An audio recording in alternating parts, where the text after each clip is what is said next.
नमस्कार मित्रांनो, मी शिवभक्त प्रथमेश. तर आपण शिवभक्त गडकिल्ले वगैरे म्हणत असतो. पण आता तुम्ही गडकिल्ल्याची अवस्था बघितला तर मी आता पन्हाळा गडावर आहे. पन्हाळा गडावर तुम्ही आल्यानंतर गडाचा एंट्रन्स आहे. तिथं किल्ले शिवगड किंवा किल्ले पन्हाळा गडलेले वगैरे तिथलीच तुम्ही अवस्था बघितली ना, जुनी वास्तू आहे.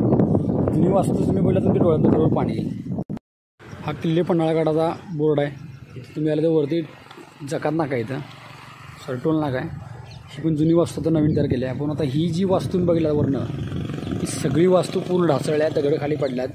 इथनं तुम्ही पूर्ण खाली निसटले, पूर्ण गेलेलं आहे.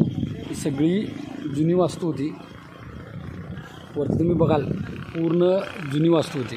तर याच्यामध्ये आता काही राहिलेलं नाही, हे सगळं ढासळत निघालेलं आहे. बघा आता ही जुनी वास्तू अशी जर ढासळत गेली तर आपल्या पुढच्या पिढीला आपण आता काय दाखवणार आहे.